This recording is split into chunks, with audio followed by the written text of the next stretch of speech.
PADI has a lot of specialties for us to take.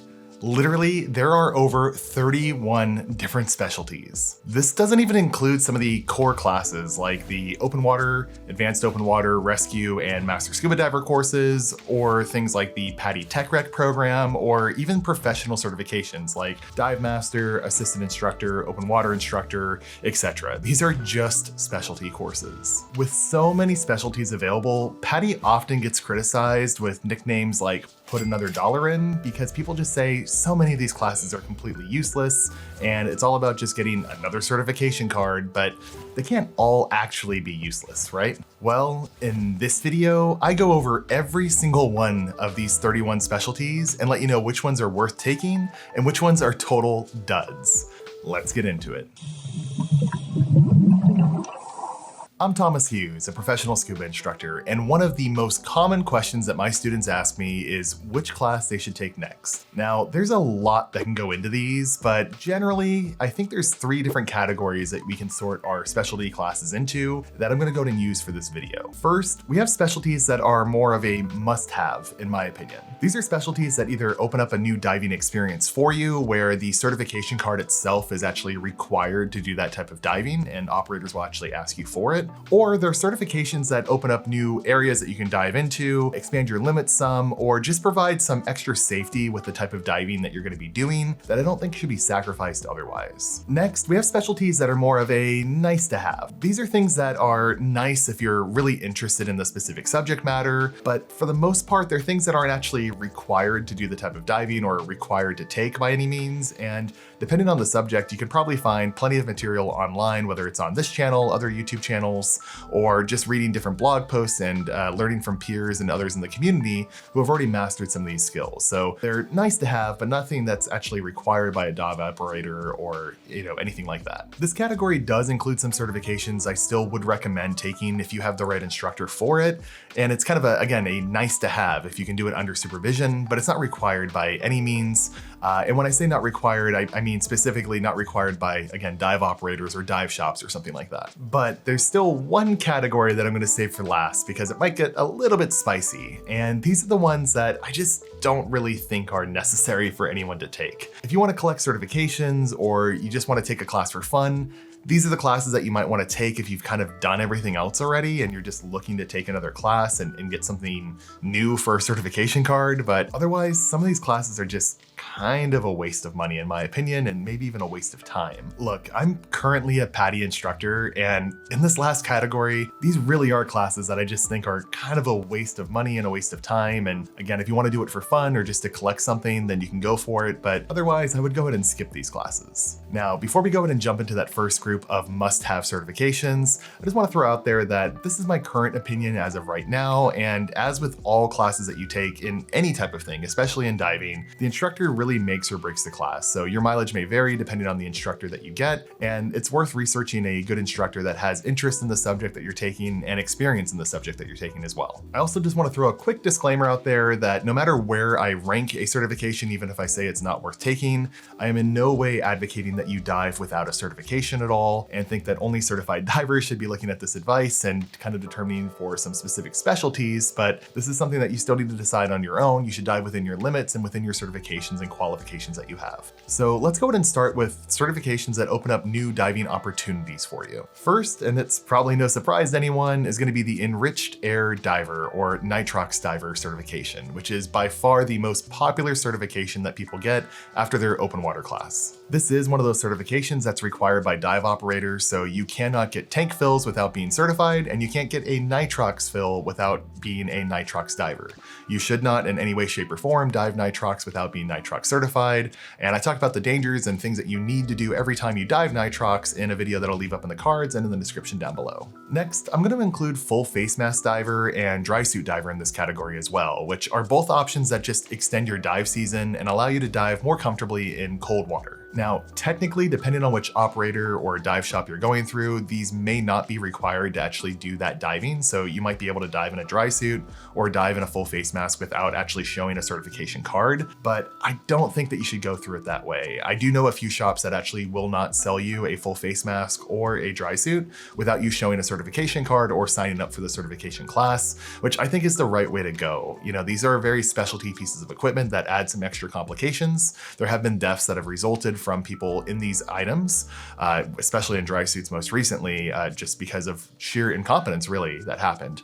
You know, you need to be able to take a class with an instructor that knows what they're doing, get certified, understand how the suit works properly so you don't get things like suit squeeze and things like that, understand how a full face mask works properly, how to bail out of it if need be to a standard rig. So because of the safety aspects, even if the operator or shop doesn't technically always require you to have your certification card, you should definitely get that, and I do put this in that must-have category. Next, I'm gonna put in the deep, rec, and cavern certifications as ways to open up more diving opportunities for you. Now, technically, depending on which one you're doing and where you're doing it, you may or may not actually need a certification to do the experience. For example, I've been inside the cenotes down in Tulum, Mexico, which are caverns, and I did not have, and I still don't have currently, the cavern specialty.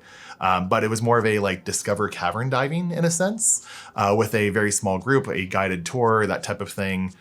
Where they didn't require me to have that certification card. Now, if I was gonna schedule my own cavern dive, they probably would have asked for that C card, and I would have had to show that first. For wreck diving, I've seen people be able to dive on wrecks without having a wreck diving certification shown by any means, but I do think that it's something that's worth having, especially if you're gonna do even the slightest bit of penetration. Even if it's just like a swim through in the wreck, silt can be kicked up, you know, you could still have a silt out situation, and I think having a wreck certification and knowing what you're doing with a reel and things like that is still very important. So, you know, for the safety aspect of it, even if, again, it may not always be required to actually dive on the wreck, I think you should still get that before you do that type of diving. Finally, deep diving is going to expand your limits and allow you to dive deeper, of course, as well. And doing deeper dives just, again, kind of pushes the risk past the standard recreational limits. So by pushing those limits, you should learn more about that, I think, as well. Learn how to do things like carry a pony bottle so you can do a gas switch if need be. Again, this is going to be somewhat instructor dependent on what exactly you learn on these different courses, and make sure you get an instructor that's actually been on a wreck before, that does deeper dives, or maybe even deco dives if they're going to teach a deep class, because you're going to learn a lot more that way. But otherwise, I do think that these certifications are ones that are worth getting, even if the operator doesn't always ask you for it. It's worth having because these are going to teach you very safety-minded things for those types of diving. So if you want to be in a cavern, a wreck, or dive deep, then you're going to want to pick these ones up. Now, similarly, as we talk about kind of expanding where we can dive, if you want to dive at altitude or under the ice at all, which might sound a little bit crazy to you, but it could be a very normal thing depending on where you live, these are definitely specialties that I say you should pick up as well. Ice diver should absolutely be required if you're going to dive under the ice. I don't know of any operators that allow you to without either taking the class or being certified already, but I'm sure some do exist out there. So because I can't confirm that for sure, I, again, haven't been ice diving myself just yet. I still put this in the must-have category because ice diving just requires so many specific special skills. I mean, people use chainsaws to cut specific holes in a certain way into the ice. They make sure that they can replace that ice afterwards. They have tenders on the ground to be able to, you know, literally pull you in. You have to have specialized equipment that can withstand the cold and those freezing temperatures. Otherwise, you'll freeze your regulator and it'll just free flow on you underwater. So there's lots of things involved with ice diving, and you should definitely be certified if you're going to do that.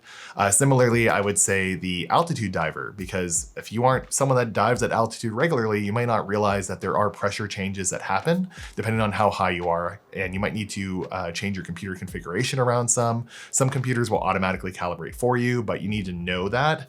And knowing that you have to even make that change is something that I think is worth taking a class for and understanding a little bit more about how decompression and atmospheric pressure works on you when you are diving at altitude. Ice diving isn't for everybody. I plan to do it at some point in my life. I have some friends in Canada that I met recently at DEMA that I think I'm gonna go ice diving with, but you know, it's something that I want to do as an experience. I don't think I'm going to be doing it regularly. So I don't know if I'll actually get certified versus kind of doing like a discover ice diving type of experience. But we'll see. Maybe I'll go through the full certification. But either way, if you plan to do that type of diving, get the certification because I think it's actually worthwhile due to the safety reasons when it comes to these ones. Now, carrying on into this like must-have category, but it's really more of a must-have if you want to do that type of diving, I'm going to include some of the advanced ones. So this is going to be rebreather, advanced breather, self-reliant, and side mount diving. So rebreather and advanced rebreather, you may or may not want to take these. I'm not currently rebreather certified, so I can't speak fully for them. I know that when you buy a rebreather, you need to get certified on that specific piece of equipment. So depending on that certification and that testing, you may or may not want to go ahead and take also the PADI rebreather course and the PADI advanced rebreather course. But those courses can be required depending on how you go through your technical program in the future as well. So I'm going to leave these ones in the must-have category, but it's really like very niche and specific. There's only so many people that are into rebreathing to begin with. When you get to that level, you can probably decide if you want to take this course or not. Now, when it comes to side mount diving really does change things up quite a bit. And just the harness setup process alone can take a lot of work depending on the harness that you bought. So if you didn't know, you actually need a special type of BCD for side mount diving. It's a special type of rig that allows you to carry your bottles on your side instead, not on your back. And they usually require quite a bit of DIY work or customization, again, depending on the actual rig that you get. For my Apex rig, for example, I was rigging up my own bungee cords and things like that, and it's not exactly how the manufacturer instructions are portrayed, but it's what works for me well, and works a little bit better than what the original manufacturer setup was going to be. But doing that with an instructor that has a lot of side mount experience was really important to me and totally worth the class, let alone the fact that I actually got to have time in the water as well. Getting in and out of the water with tanks on your sides or carrying your tanks and then hooking them up in the water, it's not too crazy difficult depending on the situation. But when I was in Bonaire, for example, the waves were coming in so hard, there was so much surf and then surface current as well. Granted, I was doing technical diving, so I had some pony bottles and things like that, but side mount diving in a situation like that with a beach entry was actually kind of difficult. So, having that experience of the class and learning how to get in and out of the water with side mount tanks, it's pretty important, let alone things like your buoyancy being different and, the way you maneuver in the water is a little bit different as well. And of course, again, you have a different BCD than you would normally have. Now, the other one I mentioned was self-reliant, and this is actually one that I definitely recommend for all divers as they get a little bit more experience and become a little bit more advanced in their diving. Not super advanced by any means, but definitely have a little bit more experience if you're going to take this class. The self-reliant class is not something that's just for people that want to solo dive. Solo diving, it gets a lot of hate out there. I have done some solo diving, but I definitely try not to. And this class isn't so much to teach you how to solo dive. This class is to teach you how to become self-reliant. And that's as opposed to being reliant on a buddy instead. So it's things like having extra gas with you in a pony bottle, for example, because rather than sharing air with a buddy that may or may not be able to help me, I'd rather have my own backup air that can save myself in an emergency, so I'm self-rescuing versus rescuing based off of someone else coming to aid me. Self-reliant is a great safety class that I think, again, everyone should take at some point just so they can become a better diver and learn more about self-rescue and things like that. All right, next I'm gonna go into some A-tier specialties that I think definitely belong in this must-have category because they teach you really valuable skills that can help you out. So this is gonna include underwater navigator, search and recovery diver, diver propulsion vehicle or DPVs, the scooters basically, and then emergency O2 provider as well. So navigation and search and recovery are both ones that are just awesome skills to get you more comfortable in the water and navigating on your own. I do have a couple videos on this channel that talk about navigation, both natural navigation and compass navigation that I'll link down below and have up in the cards as well. I remember for my search and recovery class, for example, I was in my local quarry actually, and the visibility got down to about 2 feet, which is less than 1 meter. It's about 0.6, 0.7 meters. Basically, an open water class came by and they had silted out the whole area. So my buddy and I literally locked arms. We dropped all the way down to the bottom so we could just kind of skim the bottom of the quarry there at about 30 feet or so. And we were looking for a dime. Literally a dime, okay? This is smaller than a penny. That dime was buried about halfway in sediment as well because of all the silt that had got kicked up and things like that. And basically, we were just swimming a pattern back and forth, back and forth. It required navigation with our compass. It required my buddy and I working together as a team. and we were able to find it.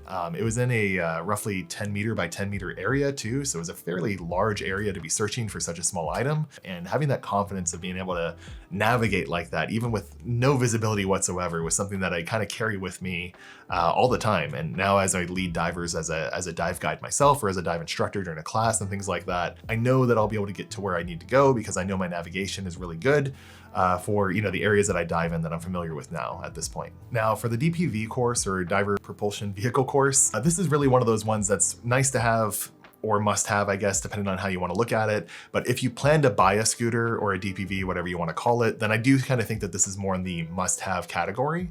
And that's because it's going to allow you to rent scooters, because a lot of operators won't rent it to you unless you're certified. But it's also going to teach you the safety aspects of the scooter. So scooters, they move you along the water pretty quickly, and if you use them incorrectly, you can cause yourself to have a rapid ascent as that pulls you up to the surface, a rapid descent where you're not equalizing fast enough, and suddenly you're just getting pulled down to 30, 40, 50, 60 feet, and suddenly you haven't been equalizing properly, and that runaway scooter is just kind of pulling you along. And then you can also have issues where, like, if that scooter gets messed up and it's turned on, it won't shut off. It's actually ways that you learn to shut off the scooter forcibly. I think it's literally on some of them you have to stick your fist in the blades, which sounds crazy to me. I haven't taken the class yet, but I've been told, depending on the scooter model, that that's something that you have to do.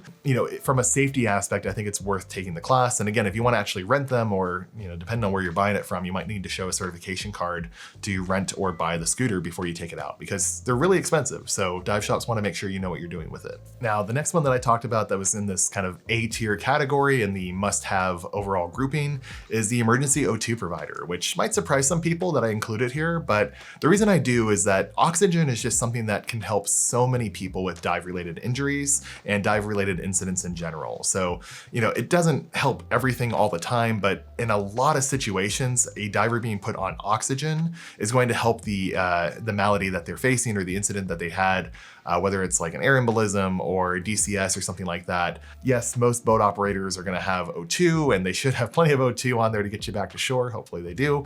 Most O2 operators are on the boat crew as well, or all the crew should be certified in delivering O2 and things like that. So it may or may not be a necessary skill, but being skilled in this, just like being skilled in first aid or CPR or AED use and things like that, are all really good from a safety perspective. And I actually personally recommend that everyone that's getting ready for their rescue diver course, they're required to get a CPR course. And if they take it through PADI, or Emergency First Response, which is PADI's like first aid certification course for CPR and things like that, I recommend that they actually take the emergency O2 provider, the AED endorsement, and then the CPR and first aid class, basically all at once. So they can kind of take all of those, usually offered in some type of package type deal from the dive shop. They'll get certified in everything, and then they'll go in and take their rescue diver class. Now, for the final certification in this first grouping of like the must-have type category, I'm actually going to put in one that a lot of people probably haven't heard of, sadly, and that's going to be the adaptive technique specialty.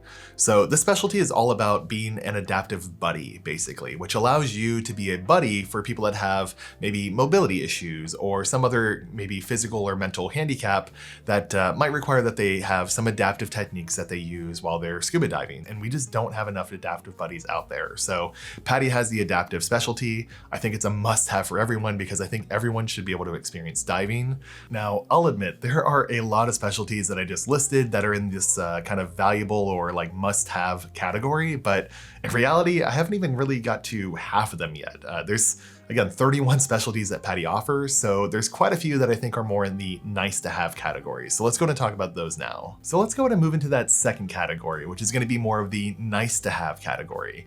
These are a lot less valuable in general, in my opinion, but there's something that can be really nice to have if you're very interested in the specific subject and you have the right instructor as well that's also interested and experienced in the subject.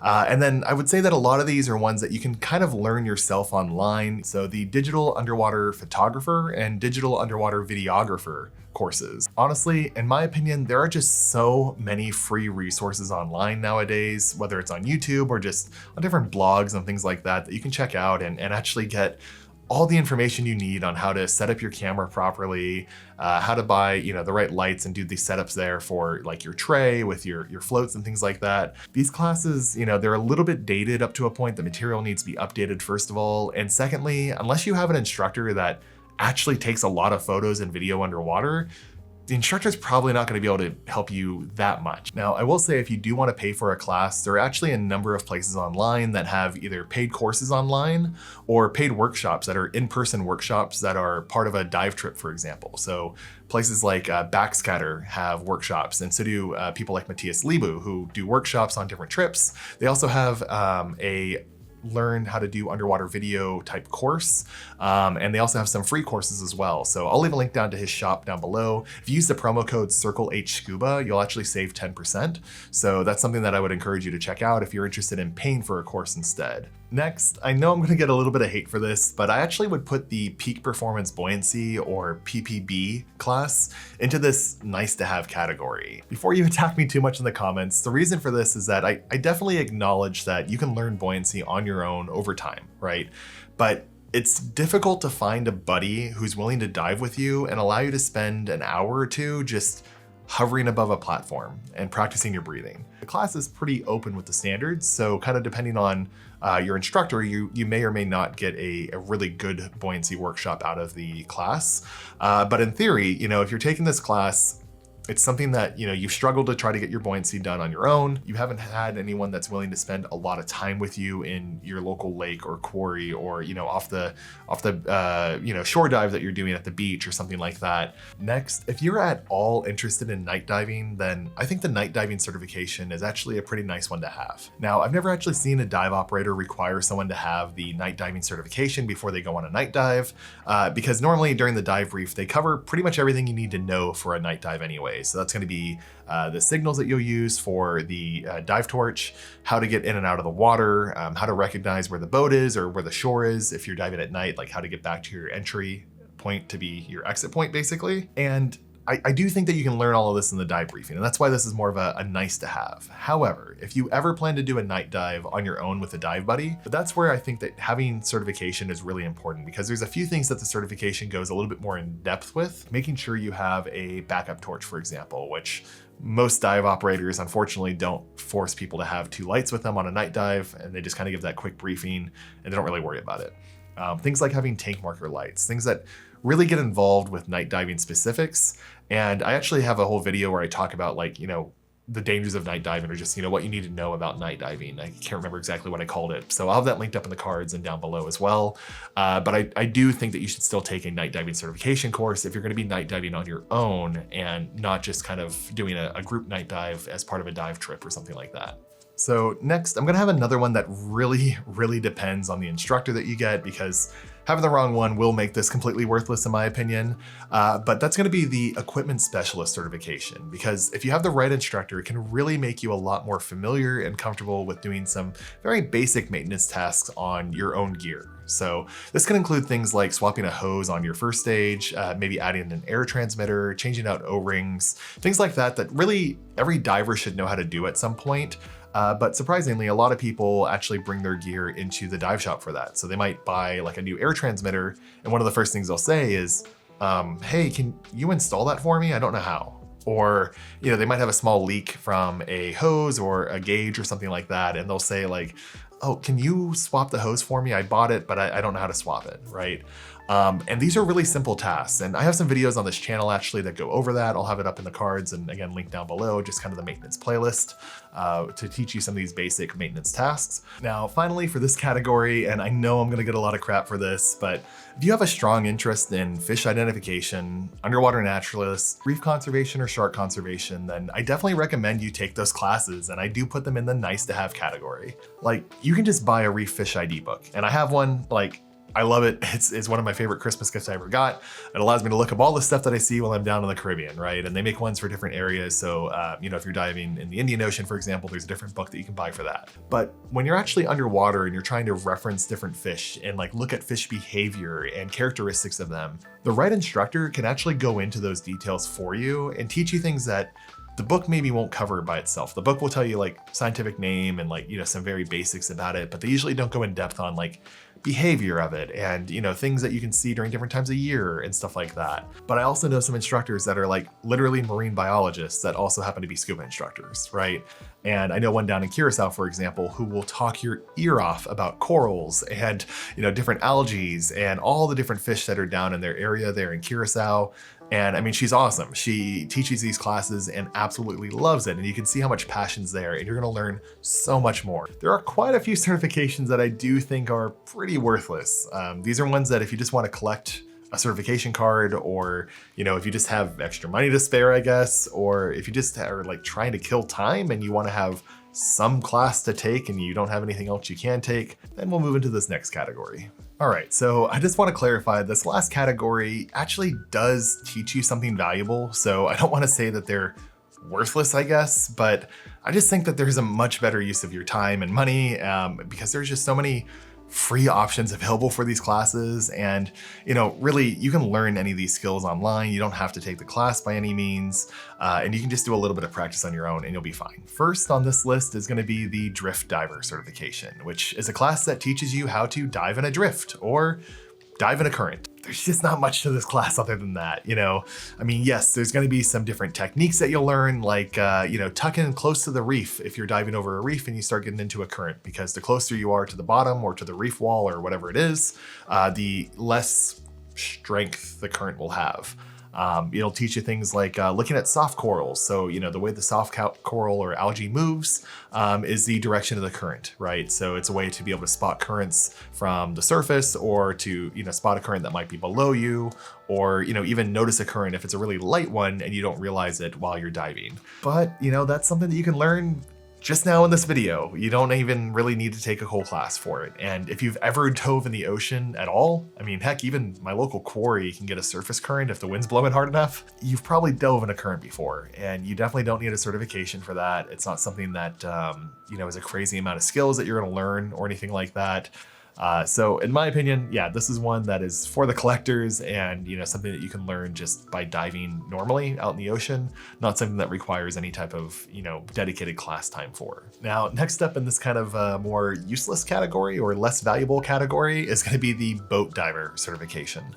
So I'll admit I have the boat diver certification. I got it because, like I said, for this category, there was literally nothing else to do for the week. I was on a dive trip and I just wanted to take a class during the trip just to give me something to do during the dives. I was just kind of looking for like an extra thing to do, and they happened to be offering the boat diver class during the week. So I said, you know what? Hey, I'll read the book, because it was still a book at the time. I didn't have the e-learning yet. So I just flipped through the book real quick, finished it literally in probably an hour, maybe less than an hour, because it's a very, very thin book. And then, did a few required dives to get the certification. But if you're doing any type of diving at all, you're going to be diving from a boat at some point. Like, I mean, the majority of divers dive from a boat at some point in their life, and they don't have to get some certification before they go on the boat. Like, you learn how to back roll entry, hopefully in your open water class. You learn how to giant stride, hopefully in your open water class as well. Those are the two main ways that you're going to get off of a boat, and giant stride is probably the most popular in most parts of the world at this point. So you're going to giant stride off the boat, and you're going to get to the trail line afterwards, which is going to be a little different depending on the boat operator that you're with. And every boat that you're going to get on is going to give you a full briefing of that boat and where everything's located for safety equipment, how to get on and off the boat. And they're going to give you a full demonstration of that for at least the very first time that you're on the boat, if not every time you get on that boat. Do you need a whole class for this? No, not at all. Next up for this category is going to be the Dive Against Debris certification. And before I get hit in the comments with this, I absolutely think that every diver should try to pick up ocean debris and trash and plastics and things like that to dispose of them properly or recycle them properly if they see it while they're diving. Do you need a certification card to tell you how to pick up a can of beer that was dropped at the lake because of the party boat that pulls up to that island? If you're in Texas, you know what I'm talking about, in Lake Travis. Other than heavy items, you should be able to pick up trash totally fine without a certification and be able to clean up your dive site. One of the best ways to get the certification, or that a lot of people end up getting the certification, is they'll sign up for like a cleanup event. All right, next in this category is going to be the Delayed Surface Marker Buoy Diver, or DSMB diver. And this might surprise you, depending on if you've seen my video on how to deploy a DSMB. The reason I say that is in that video, I actually talk about that, it's a skill that actually requires a little bit of skill, a little bit of practice. It's not as easy as it looks to just send up a DSMB when you're underwater. And again, like I mentioned earlier, if you're on a drift, you're going to want to send up a DSMB, that type of thing. You can check out that video up in the cards or link down below on how to deploy a DSMB properly. properly. Because I have that video and because videos like that exist is exactly why I think this certification might not be needed so much. All right, so now for one of the largest offenders, if not the absolute biggest offender of just completely worthless certifications out there. This is the multi-level diver certification, which you probably haven't even heard of at this point unless you've been diving for a while. PADI still sells this. This is the PADI multi-level diver certification. And this certification is literally to teach you how to use dive tables and basically extend your bottom time or your NDL by calculating multiple levels during a dive. So not just diving to, a max depth and saying, okay, my NDL is a certain amount based on that depth, but actually doing a little bit more of a dive plan and being like, oh, well, I'm going to be at 60 feet for this time, and then I'm also going to be at 30 feet for this time, and kind of figuring out the calculation using tables or an electronic RDP table, an ERDPML is what it's actually called nowadays. The electronic RDP something. It's basically a calculator, but they call it a computer that allows you to type in your dive time at different depths and calculate your NDL to a more accurate degree, giving you a little bit more bottom time, which sounds great, right? Who wants to be underwater longer? Everyone. But we have these things called dive computers nowadays, and this class was invented before dive computers became super popular and became very affordable for, well, relatively affordable for recreational divers. I understand why the class exists because not everyone has a dive computer still, even though, again, they're way more affordable and super common. Every rental is going to have a dive computer nowadays for the most part. Technically, if you don't have a dive computer, though, you should be diving with tables. And if you're going to dive with tables, being a multi-level diver and knowing how to do tables at multiple levels like that is going to give you more time in the water. If you're diving with a dive computer, this class is pretty much pointless unless you just want to learn for fun what the legacy process was for diving with tables. PADI gets that nickname of put another dollar in. I hope no one's signing up for this class and putting another dollar in unless they just have that nostalgia factor and want to take this class. Now, the ironic thing is that the price of the average PADI course, when you add in like the instructor's time and everything too, so you're taking the class through a shop, is probably going to be the same or just about the same as like a cheap dive computer. So I can't actually think of a single reason why I'd recommend this class to anybody over just buying a dive computer that's going to do these calculations for them in a much more accurate way. Now, as you can see, there are a lot of specialties that PADI offers out there. Some that I think are definitely worthwhile, some that are more nice to have, and some that fall all the way down to the very bottom F tier,